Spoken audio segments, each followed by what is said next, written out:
Muy buenos días a todos. Bienvenidos a este webinar el día de hoy. Mi nombre es Joana Gómez, jefe de eventos de la Cámara de Industria y Comercio Colombo-Alemana. Hoy quiero presentar a Andrés Cortés, socio tax y legal de Mazars, y a Luisa Fernanda Valencia, gerente de impuestos de Mazars. Mazars es una empresa afiliada a la Cámara Colombo-Alemana, el cual nos está acompañando el día de hoy. Y también damos un saludo a nuestro patrocinador, Striver de Colombia. A continuación voy a mostrar un video de nuestro patrocinador y luego daremos inicio a nuestro webinar. Bienvenidos.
Joana, no te oímos.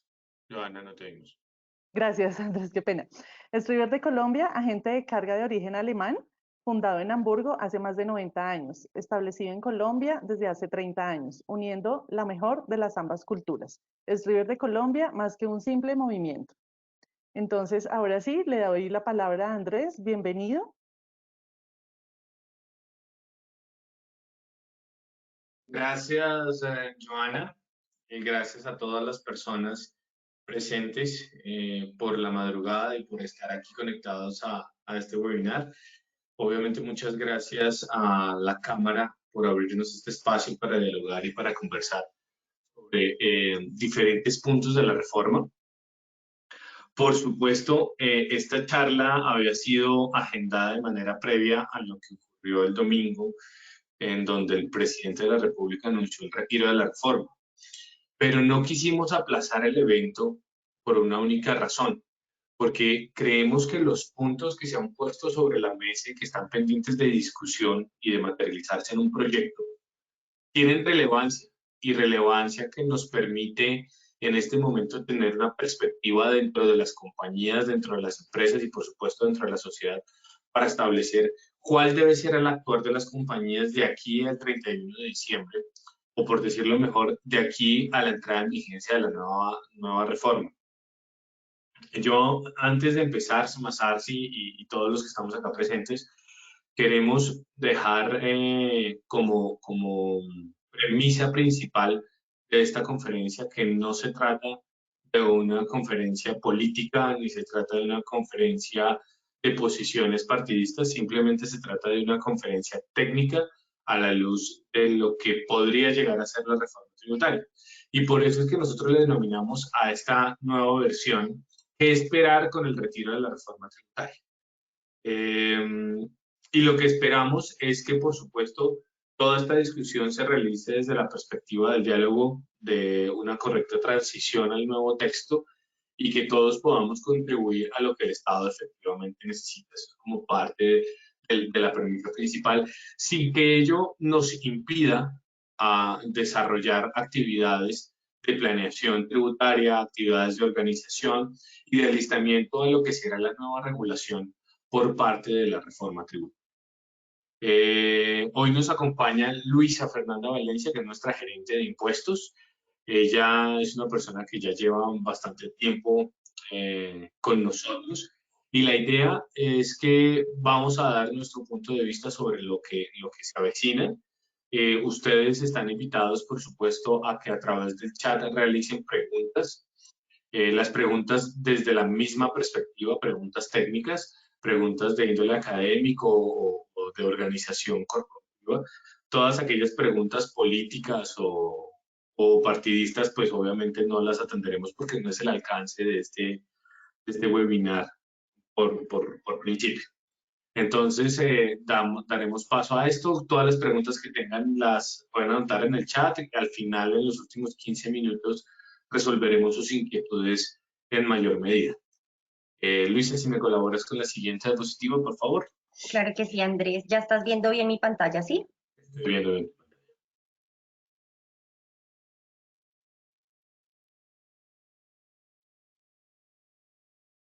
La siguiente de antecedentes, porfa. Gracias. Entonces, ¿qué teníamos?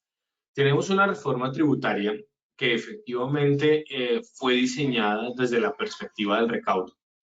Y desde la perspectiva del recaudo, lo que se buscaba, y esto quiero aclararlo muy bien, más allá de los aciertos que pudo haber tenido el gobierno en su redacción, esta reforma o el modelo de reforma que se había presentado por parte del gobierno atendía al modelo OCDE, es decir, al modelo que la misma organización de la cual hacemos parte y de la que, según vimos en noticias, ya cumplimos un año de ser miembros oficiales de esta comunidad, pues el modelo OCDE implica que la tributación en cada país miembro o el modelo ideal de tributación debe provenir en un 70% de las personas naturales y en un 30% de las compañías. ¿Esto con qué propósito? Con un propósito de generar empleo, de generar industria, de generar comercio, de generar un mercado de servicios y que sean las personas quienes a través de esa generación de empleo y de unos, abro comillas, buenos salarios, buenos empleos, pues sean el mecanismo eficiente de recaudo por parte de cada Estado. Entonces, lo que buscaba la reforma, atendiendo al modelo OCDE, es que la tributación se realice en mayor medida por parte de las personas naturales. Eso era lo que buscaba y si ustedes lo revisan muy bien, pues obviamente una de las críticas más importantes al proyecto que se tenía era ese.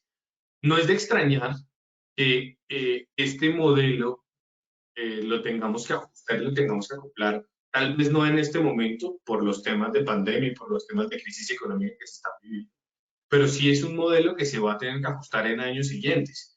Entonces, hoy no es el momento, pero tal vez sí lo sea en un par de años, en 4 o 5 años, tender a ese tipo de Estado en donde la tributación venga de las personas naturales.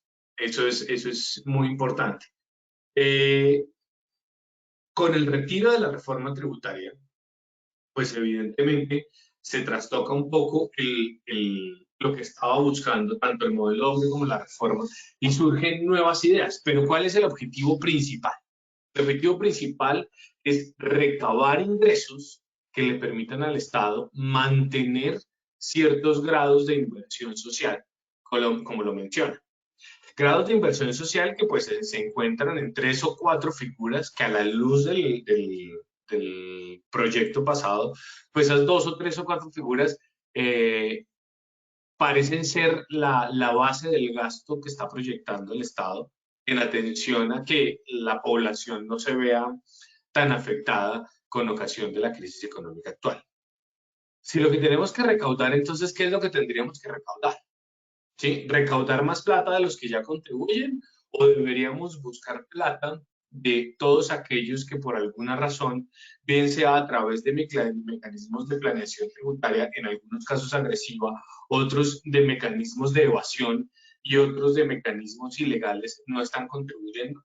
Eso es parte de lo que se debe plantear en este nuevo proyecto y es llegar a todos los rincones con la tributación y por eso, como más adelante lo vamos a ver, una de las buenas medidas o de las medidas necesarias que requiere el proyecto es dotar de mejores brazos a la administración. Yo siempre lo he dicho y creo que no es la primera vez y quienes ya han estado en un par de webinars míos en el pasado, yo siempre digo que la DIAN es un tiranosaurio rex. Tiene unos dientes muy grandes, tiene unas herramientas muy grandes dadas por la ley, pero no tiene los suficientes brazos para abarcar todo el Estado. Y es el mejor ejemplo. Los brazos de la DIAN son muy corticos para llegar a todos los rincones del país, para llegar a formalizar, para llegar a exigir y perseguir a todos los contribuyentes que no están cumpliendo con sus obligaciones. Lo que necesitamos con esta reforma es institucionalizar a la administración de impuestos y medidas. Entonces, Importante, que eso es parte de lo que estamos viendo, y es que todos los actores políticos y económicos estén involucrados. Creo que cada persona que está en su sector, miremoslo desde la perspectiva de zonas francas, desde la perspectiva de los importadores, los exportadores, los que prestan servicios, los que desarrollan manufactura, los que comercializan, se dan cuenta que en cada uno de sus sectores y sus ramas y subsectores existen mecanismos en donde se pueden ver injusticias desde de índole tributario, y esas injusticias, más allá del problema social y del problema político, pues son injusticias que hay que atacar con medidas tributarias para nivelar a todos con esa justicia y equidad que persigue nuestra Constitución y que persigue la ley tributaria y los principios tributarios. Entonces, si yo estoy pagando impuestos porque soy formalizado, no es posible que exista un comerciante que desarrolle lo mismo que yo estoy desarrollando, pero que no esté formalizado y no pague impuestos, y le va mucho mejor. Es más, tiene empleados con mejores sueldos, pero paga menores prestaciones sociales. Entonces, esa informalidad de la economía es un mecanismo que invita a que todos participemos y pongamos de presente cómo atacar cada uno de esos sectores. Siguiente diapositiva, Luisa, por favor.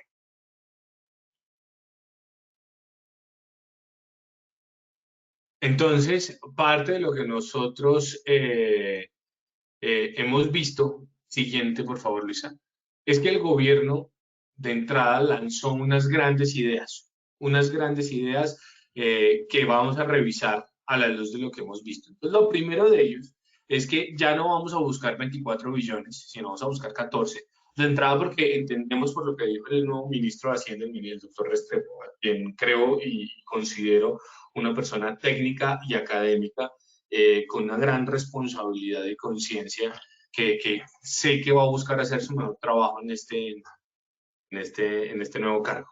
Entonces ya no vamos a tener un gasto interesante en algunos mecanismos de aviación. Ya lo que vamos a centrarnos es en el recaudo social, y lo cual reduce la meta de 24 a 14. Y una de esas primeras medidas es establecer una sobretasa temporal al impuesto sobre la renta. Nosotros acá en Colombia hemos tenido sobretasas bastante. Hemos tenido una sobretasa que estuvo vigente del año global 2003 al 2006. Hemos tenido sobretasas que estuvieron vigentes en el año 2010 y otra sobretasa que estuvo vigente algunos momentos con la reforma tributaria del 2016. Todas han sido temporales, y todas han observado ciertas rentas líquidas. Entonces, aquí lo que esperamos y sabemos que va a ocurrir es que, de existir una sobretasa, no va a ser una sobretasa para todas las compañías o personas jurídicas, sino que va a ser una sobretasa enfocada a algunos códigos o algunas actividades económicas, ya lo decía en algunos momentos el ministro, orientadas a aquellas personas o compañías, de la palabra personas, aquellas compañías que efectivamente están o no se vieron tan perjudicadas con la pandemia. Entonces, aquellos que pudieron seguir con su negocio, y que se supieron de alguna manera reinventar, o que el hecho de estar todos en cuarentena no nos afectó en mayor medida, tales, por ejemplo, el tema de telecomunicaciones, el tema de Internet, el tema de comercio en línea. Ese tipo de empresas seguramente serán observadas, y estamos afirmando que tengamos alguna información en ese sentido, pero aquellas que inclusive no perdieron, pues van a tener una sobretasa. Entonces, con una renta líquida bajita va a tributar a una tarifa normal, y aquellos que superen una renta líquida de cierto tope, de ciertas VTs, van a tener unos puntos adicionales en ese sentido. Se establece que de alguna manera pueden llegar a ser 10 puntos porcentuales de tarifa adicional. Entonces, hoy estamos en una tarifa del 31% para este año. Si hablamos de 10 puntos, podríamos llegar al 41% sobre la renta líquida, sobre la utilidad. Entonces, de cara a esos efectos tributarios, tendríamos que analizar efectivamente cómo se depura de manera correcta y adecuada la renta de estas personas jurídicas, a efectos de obtener eficiencias tributarias y no afectar de alguna manera la operación o utilidad de los negocios. Sobre todo en algunos temas, por ejemplo, precios de transferencia. En precios de transferencia, uno de los métodos más utilizados es el método de utilidad, comparando a las compañías terceras, que utilizo como, valga la redundancia, comparables. Pues si yo afecto mi utilidad sobremanera seguramente voy a quedar por fuera de los rangos para los comparables. Entonces es necesario actuar con la ética, con la moral adecuada, pero también es necesario planificar que todo aquello que estemos perdiendo hoy como costo, organizarnos de manera adecuada para que esa sobretasa no nos afecte en mayor medida. Prorrogar el impuesto al patrimonio en forma temporal. Nosotros acá en Colombia ya estamos viendo que el impuesto al patrimonio es un impuesto que tiene el mismo nombre siempre de carácter temporal, pero ya tiene una vocación de permanencia. Podrá ser temporal 2, 3 años para que luego lo volvamos a sacar otros 2 y 3 años. Lo temporal no es la existencia del impuesto, sino la vigencia de la regulación. Y cada 3 años tenemos que renovarla, pero el impuesto al patrimonio ya está, o le cambiamos el nombre por impuesto a la riqueza. Y pues obviamente lo que vamos a creer es que se sigue con la misma suerte, que se liquida sobre el patrimonio líquido, es decir, activos menos pasivos, para patrimonios a personas naturales que excedan de 5.000 millones, y creemos que se va a incorporar patrimonios de personas jurídicas, tanto nacionales como extranjeras, materializados en inversión en el país, en ese sentido. Así inclusive lo plasmaba el proyecto de ley que fue retirado por parte del gobierno. Los únicos activos que serán excluidos serán las acciones, porque las acciones son activos que representan un valor, pero que no necesariamente son activo líquido hoy y que no necesariamente presentan riqueza. Hoy una compañía puede tener un valor muy alto de acciones, pero el día de mañana puede estar en pérdida, entonces es importante tenerlo en cuenta. Otro tema es incrementar el impuesto a los dividendos transitoriamente.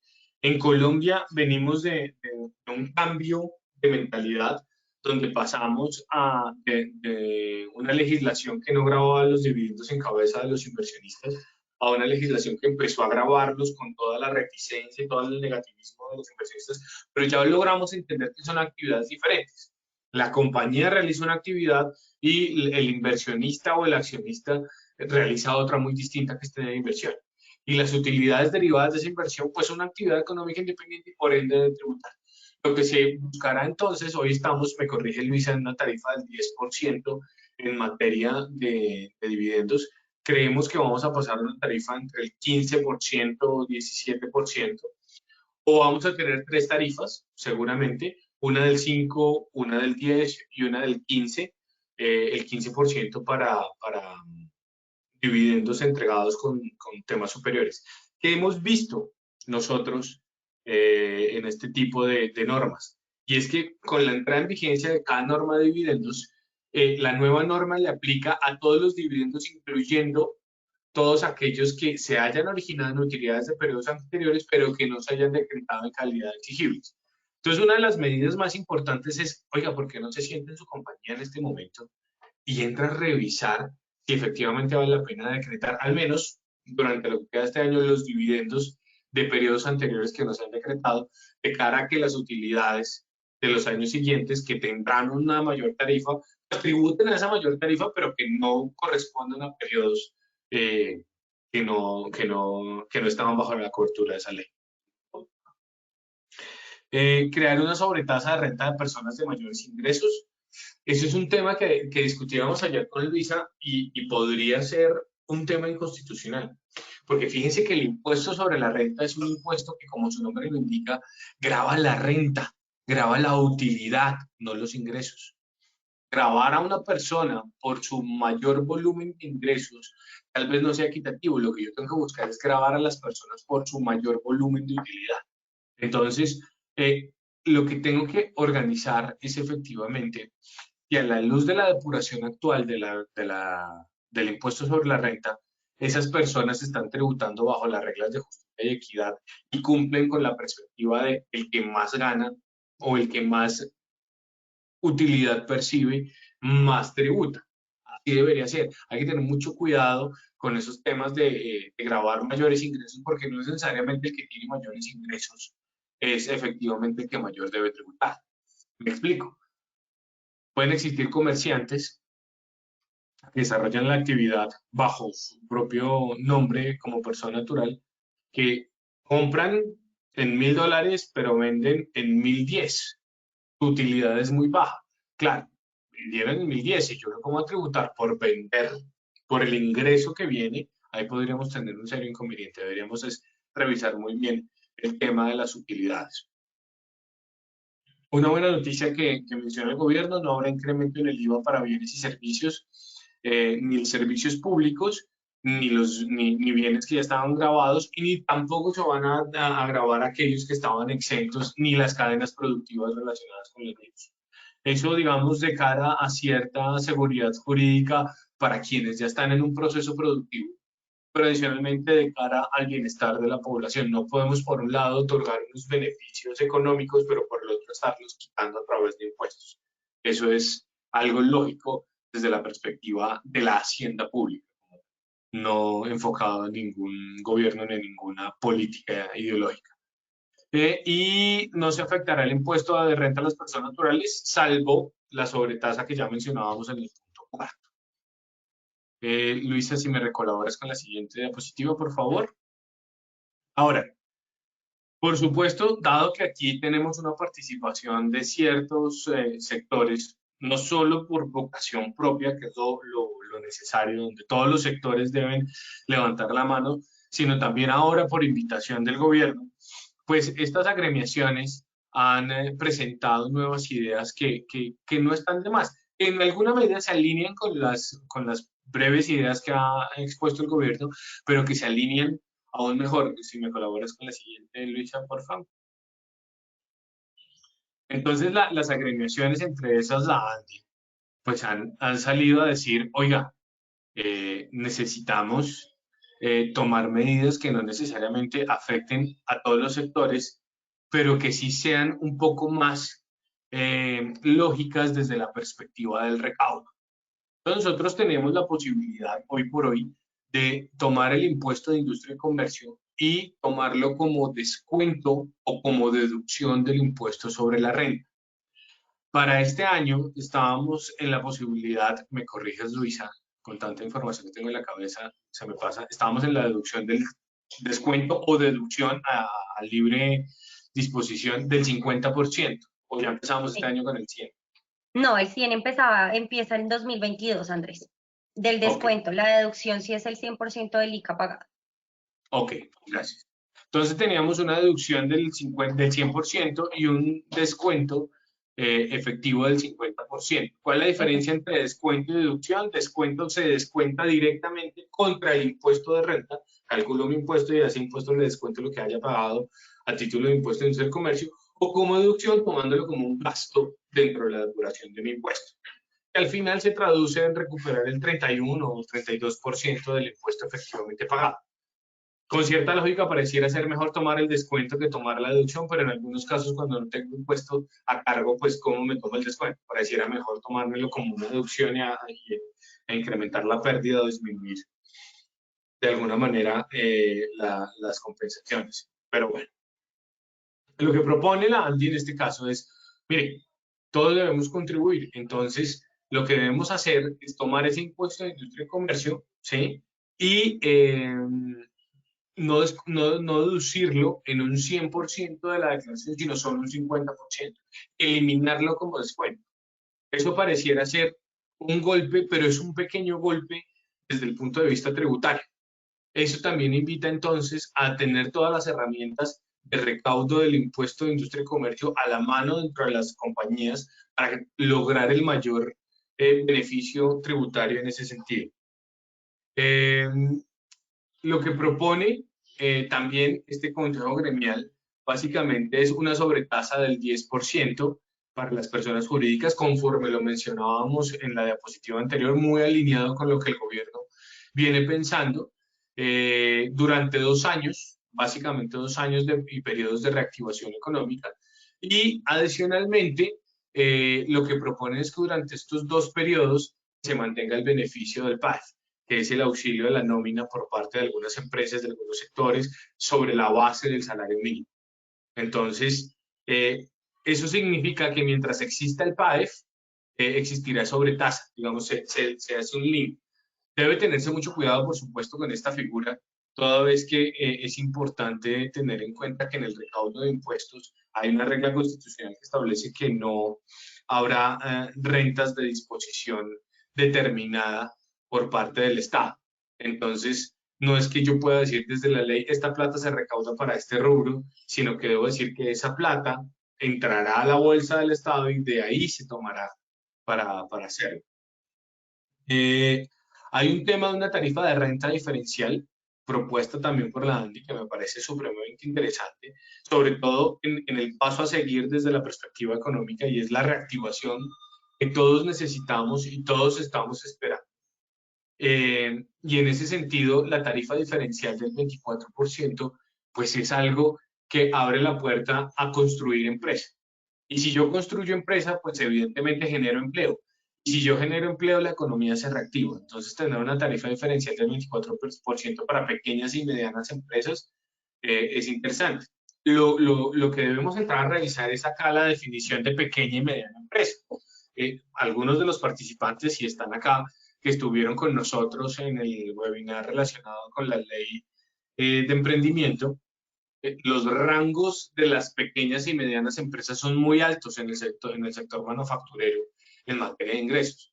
Entonces, deberíamos entrar a revisar cuáles son los topes que deberían tener ese 24%, porque no estaríamos haciendo nada dejando entrar a un gran volumen de empresas preexistentes a un 24%, sin sobretasa, cuando lo que necesitamos es que aquellas compañías contribuyan. Entonces, es necesario puntualizar eso. Se sugiere la enajenación de activos del Estado. Es importante tener activos por parte del Estado, que el Estado se desprenda de activos. En algunos casos no es tan bueno porque es el respaldo que se tiene desde la perspectiva de bonos de inversión, por decirlo más, por decirlo menos. Pero también es cierto que existen activos que son realizables y que se pueden llevar a una muy buena liquidación en aras del gasto público. Y pues lo importante es que si yo voy a deshacerme de algunos activos, pues en ese recorte, en ese ejercicio también entra el recorte del gasto público. Y el recorte del gasto público va de la mano en quitar cierta burocracia de algunas entidades, ciertos organismos que no son eficientes, ciertos comités técnicos que no toman decisiones, pero que sí están devengando ingresos, y darle de alguna manera incrementar el gasto en la DIAN, pero en el gasto de reforzarla. Luisa, me corriges, creería que este sería mi último punto. Sigues tú, ¿cierto? De acuerdo. Perfecto, entonces le doy la palabra a Luisa para que siga con la exposición. Gracias. Bueno, pues muchas gracias, Andrés. Como veníamos diciendo, este es un escenario como de discusión en donde vamos a identificar, bueno, ¿y ahora qué va a pasar? Justo cuando retiran el proyecto de reforma tributaria, ¿en qué nos deja? Entonces, dentro de las otras propuestas presentadas por el Consejo Gremial Nacional, que acoge a varios gremios, como por ejemplo la SAC, ACOPI, la ANDI, FENALCO, FEDESarrollo, es también tratar de formalizar y ya estructurar un programa para reducir la evasión como medida permanente. No solo buscar el tema del recaudo, sino que buscar dentro de esa reforma estructural cómo tener mecanismos para reducir la evasión en temas de impositivos. Igualmente, dentro de las propuestas que se estaba presentando al gobierno, pues al Congreso, cuando se presentó el proyecto de reforma de ley, era también la simplificación del proceso de tributación y la reducción normativa para tributar. ¿Esto por qué? Porque hacer tan complejo el cumplimiento tributario de los contribuyentes, pues genera escozor y genera preocupación para ellos mismos en el momento en que pues no sabe, hay muchas normas tributarias, están muy dispersas, no sé cómo cumplir con mis obligaciones tributarias, entonces le dicen, dentro de los gremios le dicen, vea, señor gobierno, señor legislador, a través del Congreso de la República, por favor, simplifiquemos el proceso de tributación, porque aquí en Colombia es muy difícil entrar a cumplir con la normatividad tributaria y con las obligaciones tributarias formales y sustanciales que existen. Finalmente, también dentro de las propuestas del Consejo Gremial Nacional, existe que es necesario gravar con impuestos sobre la renta a las grandes plataformas tecnológicas que actualmente algunas solo pagan a través del impuesto sobre las ventas, que es IVA, y no todos pagan. En este sentido, como bien lo recordamos, hace ya una o dos reformas tributarias con la ley 1819 y la 1943, se estableció que los prestadores de servicio del exterior pues vinieran y pagaran aquí en Colombia por esa prestación de ese servicio cuando los consumidores finales pues no eran responsables de IVA, entonces los convertían a ellos en responsables del impuesto para venir a pagar IVA aquí en Colombia. Sin embargo, el Consejo Gremial Nacional establece que deberíamos permitirnos establecer y estudiar la posibilidad de generar un impuesto sobre la renta para esas grandes plataformas tecnológicas que o a veces no pagan por ser prestadores de servicios del exterior, digamos, a través del IVA, o simplemente no pagan en ninguna de las jurisdicciones, pues porque como todo se hace en la nube, pues no hay forma de cómo, digamos, atraer y tener una renta de fuente nacional aquí en Colombia. Listo. Igualmente, traemos a colación la propuesta de reforma tributaria por parte de la ANDI. Es muy parecida y tiene muchos puntos que se cruzan con el Consejo Gremial Nacional. Dentro de ese, pues como ya lo veníamos hablando con Andrés hace unos momentos, era suspender el descuento del ICA del Impuesto de Industria y Comercio para 2022, que para 2022 era del 100%, y mantenerlo en el 50%, y el recaudo que se generaría es del 5.2 billones de pesos. Esto lo ve viable el ministro Restrepo, inclusive en varias noticias en las que ha salido y varias entrevistas que hemos visto por parte de él y varias comunicaciones que ha generado, dice que pues es viable porque pues sí se genera un gran recaudo y que pues la meta de recaudo ahora ya no van a ser los 24 billones de pesos que se necesitaban, sino 14 billones de pesos, y es un punto y una estrategia válida. Igualmente la ANDI nos dice, oiga, vea, también pues sabemos que nosotros queremos ayudar a la crisis, pues entonces no haga la reducción o el desmonte de la tarifa del impuesto sobre la renta que había de forma gradual en la norma en la última reforma tributaria, que era del 31%, pasarlo al 30% en 2022, sino manténgalo en el 31%, que es la tarifa actual, y así en los siguientes años hasta que podamos solventar la crisis y que efectivamente posteriormente podamos hacer el desmonte gradual de la tarifa de impuestos sobre la renta, y esto ayudaría a recaudar casi 6.2 billones de pesos. Adicionalmente, nos plantea la ANDI, así como lo planteó el Consejo Gremial Nacional, que para los años globales 2022 y 2023 se cree un impuesto a patrimonio para las personas naturales con un patrimonio líquido superior a 5.000 millones de pesos, y esto ayudaría a recaudar casi 1 billón de pesos adicional en materia de impuestos. Como lo hemos venido pues mencionando, hay muchas personas, digamos que lo que lidera en este momento la bandera del ministro de Hacienda en este porciento es que lo que él busca, y lo que hemos visto en varias noticias y en sus comunicaciones, es que el 1% de las personas más ricas de la población colombiana pues entren a tributar y entren progresivamente a aportar a las arcas del Estado. La ANDI, a su vez, la ANDI divide en tres, digamos, su planteamiento de reforma tributaria, que fue las medidas de recaudo, que son las formas directas para poder aumentar el recaudo en materia tributaria, unas medidas permanentes y unas medidas ocasionales, otras medidas que se pueden estipular para mejorar ese recaudo y llegar a los 14 billones de pesos que muy bien el ministro ha establecido la nueva meta de recaudo. Entonces, como medidas permanentes, la ANDRI propone una reducción de la evasión tributaria, pues porque todos sabemos que la mayoría de la economía colombiana, y como se ha visto en estudios, es informal. Entonces buscamos es que se formalice la economía colombiana a través de incentivos, de por ejemplo el régimen simple de tributación a unas tarifas más favorables para reducir la evasión tributaria y poder encontrar que todos los contribuyentes y que todas las personas y la población colombiana puedan entrar a tributar de una forma viable sin tener que pues evadir impuestos. El segundo punto, como medida permanente, es establecer un plan ambicioso de austeridad estatal, y así también lo ha abanderado el ministro Restrepo en sus comunicaciones, y ha dicho que va a revisar todo el presupuesto general de la nación, sin ir más allá en la noticia que fue que ya no vamos a comprar aviones de guerra que costaban 14 billones de pesos y podernos ahorrar ese rubro en el presupuesto de la nación.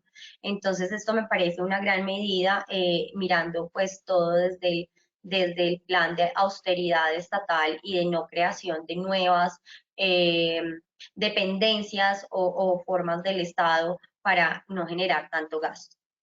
Y como medida permanente adicional, la ANDI propone gravar con IVA algunos bienes y servicios de lujo o de lujos suntuarios, porque pues no, digamos que nos estamos dando cuenta pues que a través de la cadena de producción no podría quitarle esas exenciones a la cadena productiva o a veces pues o a la canasta familiar como digamos algunas veces se ha intentado a través del gobierno nacional, sino buscar que aquellos bienes que son lujosos o suntuarios pues eso sí, lleguen a pagar IVA y no los de necesidad básica.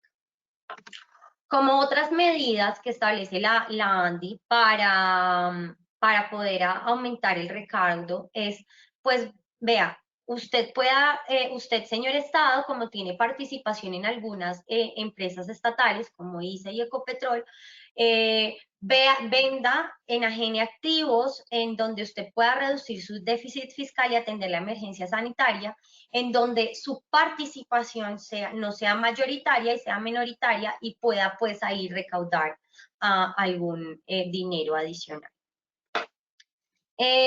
Como vieron, la ANDI tiene muchas propuestas que también las recogió el Consejo Gremial Nacional, alcanzó a llegar al Congreso estas dos propuestas y pues van muy encaminadas y muy acertadas también a lo que está proponiendo nuestro nuevo ministro de Hacienda.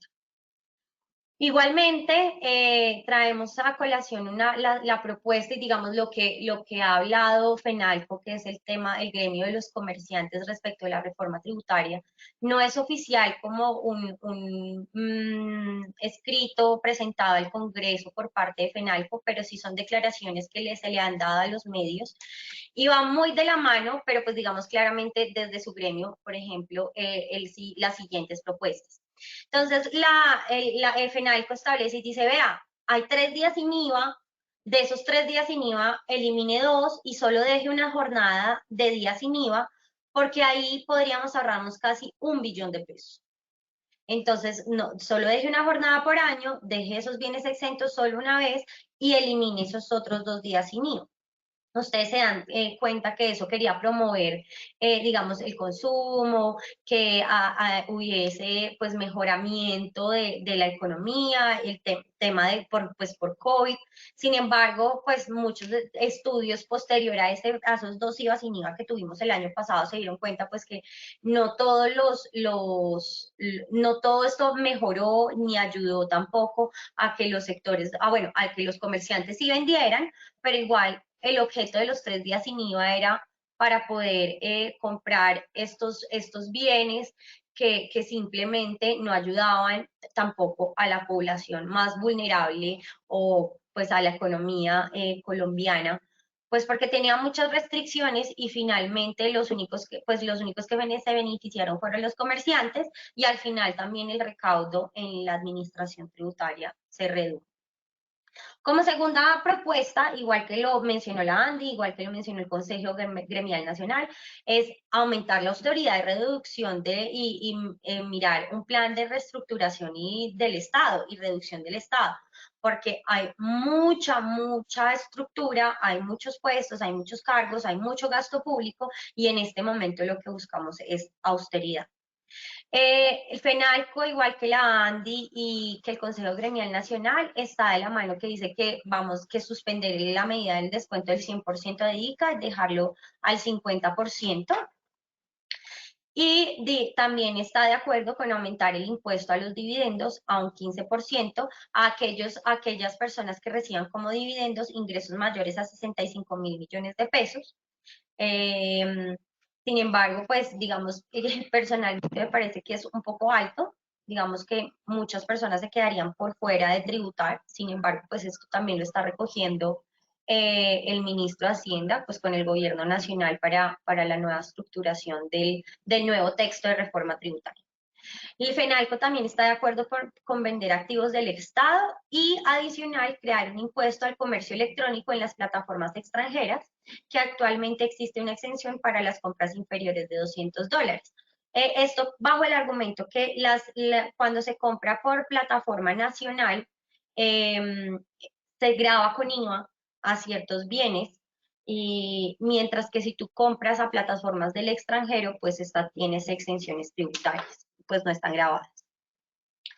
Bueno, hasta ahí digamos que las propuestas que nos traen los gremios, qué es lo que está pensando el gobierno nacional plantear en nuestro nuevo texto de reforma, que busca ya en un recaudo tan alto, que si bien tenía muchas cosas buenas el proyecto de ley de reforma tributaria en tema de sostenibilidad, de protección social, de ayuda a las personas de menores ingresos, pues tenemos que ser realistas, y es que en este momento pues no se puede ser de forma estructural al 100% una reforma, sino que lo que hay que buscar es reducir el déficit fiscal, que ya es la plática que nos gastamos, y buscar buscar para que el gasto público se pueda solventar. Sin embargo, nos quedan algunas dudas. Por ejemplo, ni el gobierno nacional, ni nuestro nuevo ministro, ni el Congreso, pues nos han hablado sobre varios temas, y no los han puesto sobre la mesa, como por ejemplo algunas eliminaciones que se venían dando de rentas exentas en el pasado proyecto de reforma tributaria. Si ustedes alcanzaron a estar con nosotros en nuestro webinar pues cuando se presentó el proyecto de ley, el proyecto de ley 594 traía unas eliminaciones y derogatorias de rentas exentas que afectaba, digamos, a varios sectores de la economía. Dentro de esas estaban las siguientes. En el proyecto de reforma, en el texto que se había radicado en el Congreso, expresamente se decía como las únicas rentas que quedan son las siguientes. Solamente un literal, y se eliminaban todas las rentas exentas del artículo 235 rayados como las siguientes. Todas aquellas empresas que se encontraban en economía naranja, todas aquellas del desarrollo creativo y artístico, las iban a eliminar. Todas las rentas agrícolas y el desarrollo del campo colombiano que estaban exentas, la iban a eliminar. Y todo el tema del desarrollo y la generación de energía con fuentes no convencionales de energía, como es la energía solar, biomasa, y el tema de ponerle renta a la utilidad en la enajenación de los predios para las unidades de vivienda de interés social y viviendas de interés prioritario. Vemos que el gobierno nacional no se ha pronunciado sobre este tema, no sabemos qué va a pasar en el nuevo texto de reforma tributaria, lo cual, digamos, es algo preocupante porque esto nos genera varias preguntas, y es, ¿qué va a pasar con nuestra reforma tributaria? Es cierto que tenemos que tener recaudo, que tenemos que solventar la crisis, pero bueno, esto nos va a generar que vamos a poner una balanza y vamos a preferir el recaudo versus la inversión extranjera directa o versus la inversión nacional que se haga en Colombia en estos diferentes aspectos que traía pues el estatuto tributario y que tiene en este momento como rentas exentas. Entonces, por ejemplo, nos queda la duda, oiga, en economía naranja, una bandera del gobierno de nuestro presidente Iván Duque, que es aquellos incentivos de renta exenta por 7 años a industrias de valor agregado tecnológico y actividades creativas, las iban a eliminar. ¿Qué va a pasar con esto? Vamos a desincentivar ese sector, el sector desarrollos de software, temas culturales, actividades creativas, por aumentar el recaudo. El tema del desarrollo del campo también es importantísimo. Ustedes saben que Colombia pues necesitamos mucho desarrollo en el campo, infraestructura que aún no tenemos frente a otros países más desarrollados. ¿Se sacrificará entonces el desarrollo del campo colombiano por aumentar el recaudo para financiar nuestra crisis económica? nos queda esa duda porque nada se ha hablado sobre qué pasa con esas rentas exentas que inicialmente en el proyecto radicado en el Congreso, el proyecto de ley 594 de reforma tributaria, se habían eliminado. ¿Qué pasa, por ejemplo, con los proyectos en energía de fuentes no convencionales de energía, en la generación de esa energía, sabiendo que, por ejemplo, Colombia, por su ubicación geográfica, es clave en el desarrollo de este tipo de proyectos, por ejemplo, en el desarrollo de proyectos de energía solar, en el parque en Guajira, de proyectos de energía eólica? ¿Qué pasa? Sabiendo actualmente tenemos mucha inversión extranjera directa en materia de proyectos de fuentes no convencionales de energía, es un desincentivo y es un retroceso para la inversión de nosotros. Igual, es una inseguridad jurídica frente, por ejemplo, a los actuales proyectos que se están desarrollando y que de un momento a otro, pues nos llegue la reforma por tener y por querer generar aumento del recaudo en materia tributaria, pues desincentivar a estos sectores y a estos, digamos, potenciales desarrollos que tenemos en Colombia para avanzar y para nosotros tener también inversión extranjera directa, para desarrollos también en temas de energía, que ya no sea solamente de combustibles fósiles. Pues es muy preocupante porque nada se ha hablado, se habla del IVA, se habla de las rentas de personas naturales, bueno, ¿y qué pasa también con esas rentas exentas que estaban antes estipuladas y que están actualmente vigentes, que en el proyecto de ley se quieren eliminar, que pues se retiró, pero que no se ha dicho nada?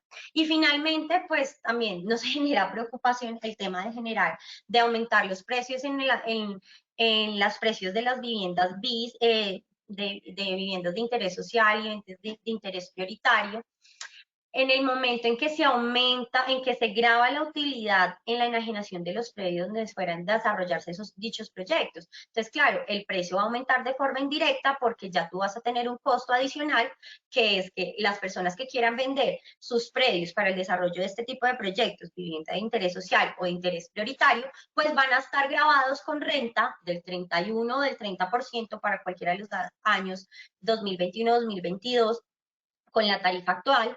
Entonces uno dice, entonces, ¿va a ser sostenible para quienes quieran acceder a este tipo de vivienda o va a ser sostenible para aquellos inversionistas que quieran invertir en este tipo de proyectos y desarrollar este tipo de proyectos? ¿Qué tan socialmente viable será que quiten esta renta exenta? Entonces, pues esas son algunas dudas que nos generas a nosotros también de qué vamos a esperar con este nuevo texto de reforma, el cual está encaminado, pues, y que tiene esa tarea titánica del ministro de Hacienda en cabeza, pues, delegado por el gobierno nacional para presentar el tema de aumentar el recaudo en esos 14 billones, que es la meta y el objeto de esta reforma tributaria. Creo que hasta ahí es nuestra presentación. No sé si Andrés quieras hacer algún comentario adicional respecto de las rentas exentas o algo adicional. No, yo creo que así estuvo bien.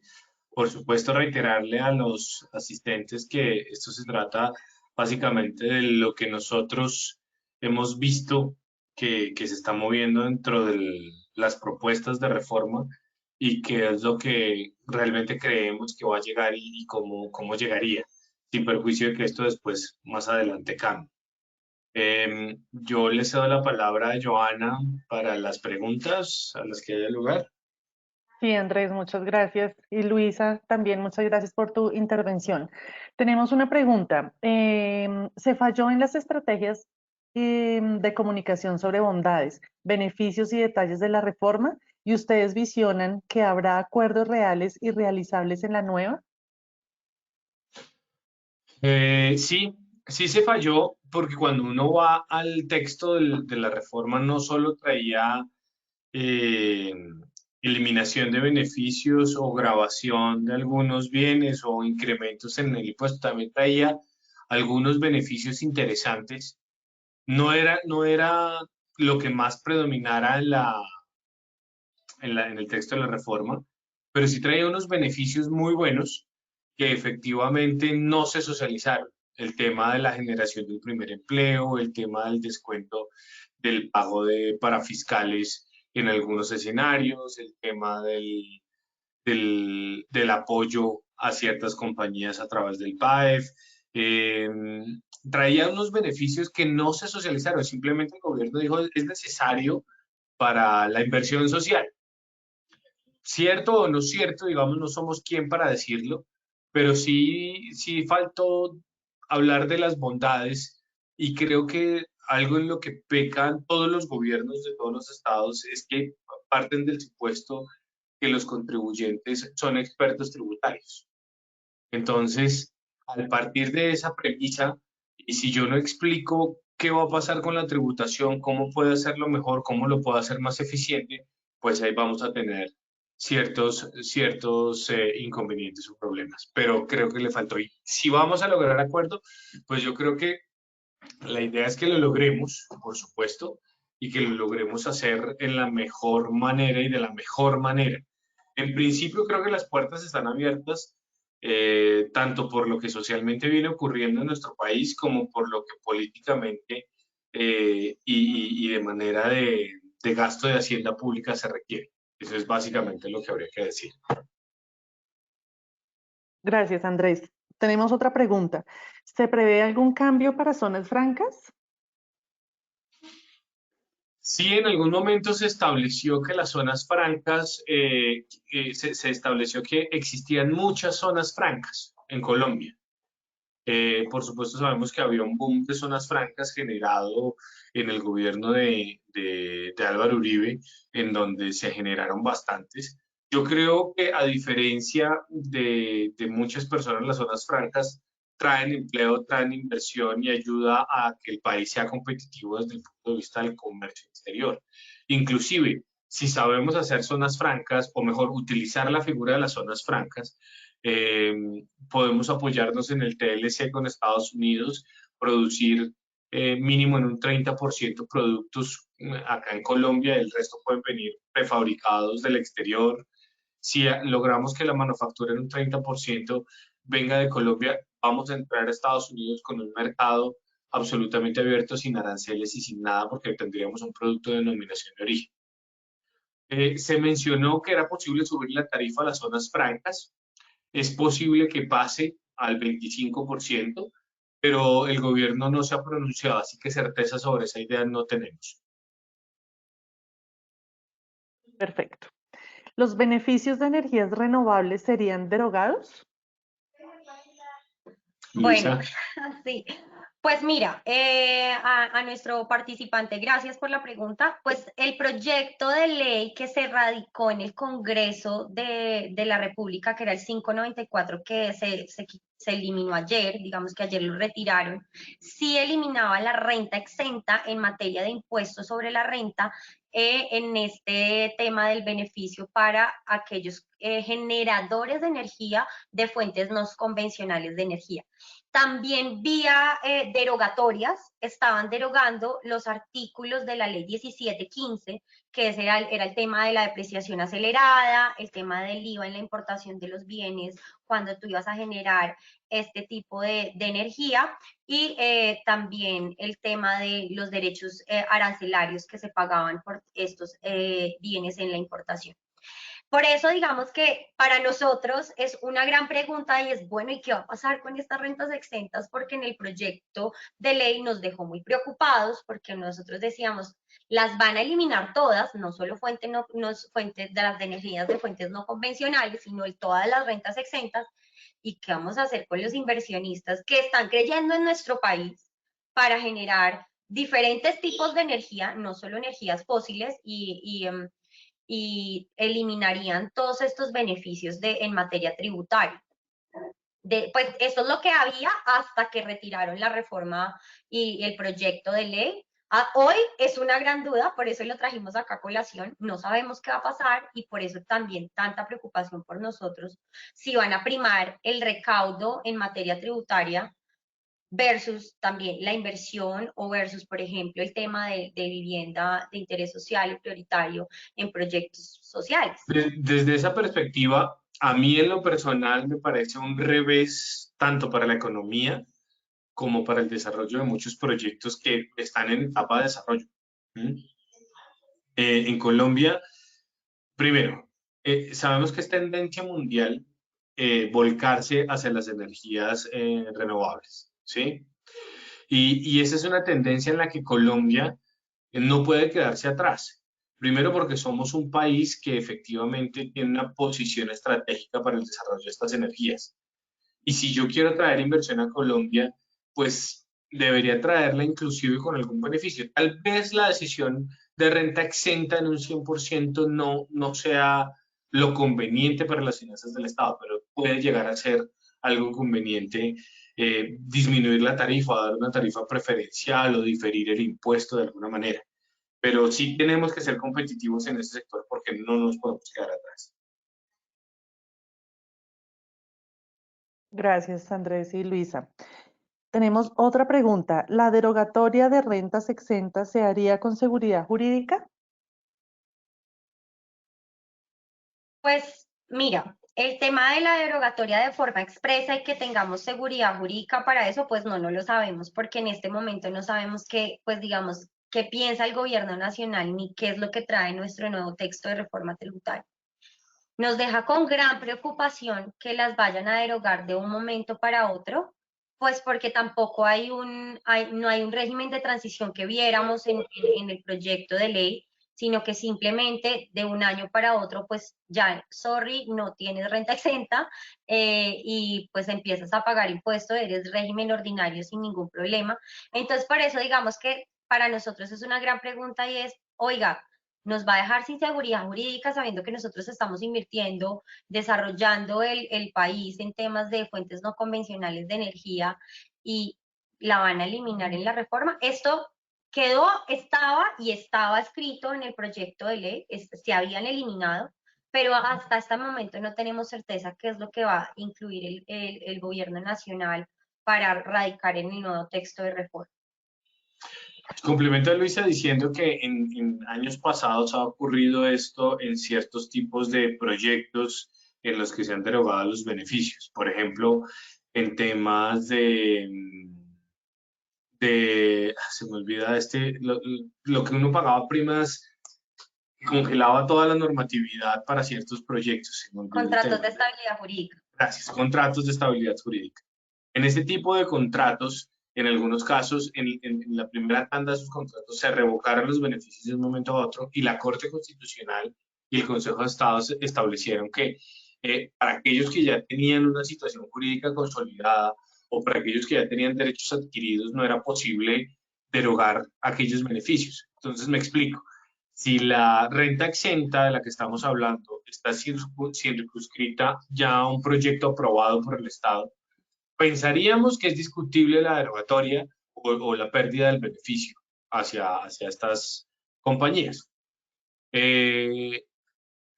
No así con aquellas que son rentas exentas de pleno derecho, como por ejemplo la de las viviendas de interés social que mencionaba Luis.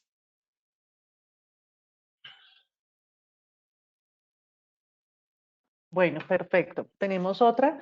¿No se amplía la base para presentar y declarar renta las personas naturales? En principio no, creo que ese fue la gota que rebosó la copa de lo que está pasando en nuestro país. Entonces lo que se establece es que si se va a afectar a las personas naturales, va a ser a las personas que tengan, dice el texto de lo que propone el gobierno, mayores ingresos. Prefiero utilizar el tema de mayores utilidades, ¿vale? Perfecto. Y tenemos una última pregunta, Andrés y Luisa. ¿Habrá amnistías en esta reforma? Yo Sí, sí, no. sí. Dale, Andrés, tranquilo. Sigue, sigue. No, dale Luisa, yo te complemento al final. Dale, no, pues lo que vimos en el proyecto de ley es que sí hay un proyecto de normalización tributaria, digamos que amnistías, ustedes saben que sería como inconstitucional, pero se llama proyecto de normalización tributaria, en donde efectivamente pues los activos que omitiste o los pasivos que incluiste de forma errónea en tus declaraciones tributarias y estaban proponiendo que se declararan una única vez el 25 de septiembre a la tarifa del 17%. Digamos que eso era lo que traía nuestro texto de reforma que se retiró Sí hay un proyecto de normalización tributaria, así como lo han habido en las últimas reformas tributarias, pero hasta el momento tampoco hemos oído del gobierno nacional algo adicional sobre este tema. Yo complementaría que usualmente en los textos de reforma tributaria que se presentan al Congreso no vienen incorporadas ni las conciliaciones por los procesos judiciales ni las terminaciones por mutuo acuerdo de los procesos administrativos, pero ese es un texto que se incorpora en los últimos dos debates. Y en las últimas 20 reformas hemos tenido amnistías de terminación anticipada de procesos y de conciliaciones. Así que por estadística podría decir que va, más por el texto actual o en lo que vimos en el proyecto retirado, no iba, pero sí es evidente que en todas las reformas se incorpora. Yo creo que con eso terminamos entonces, Joana, y no sin antes agradecerles nuevamente a la Cámara, a ti y a todos los asistentes por vincularse a este webinar que nos parece muy interesante, sobre todo por lo que ocurre en este momento. Sí, Andrés, pues muchas gracias a ti, a Luis, a todo el equipo de Mazars por este tiempo, porque pues a pesar de todos estos cambios de última hora, estamos aquí presentes dando información pues a todos nuestros empresarios y esto es lo que debe continuar, estas alianzas para seguir adelante. Entonces, de nuevo, muchas gracias a todos los asistentes también. Y no olviden, por favor, asistir el próximo martes 11 de mayo a nuestro próximo webinar, Empresas Sostenibles, Impacto y Oportunidades, con nuestra empresa afiliada Alcot. Entonces, no siendo más por el día de hoy, muchísimas gracias y que tengan un feliz día. Gracias, Joana. Gracias. Feliz día. Luego. Chao.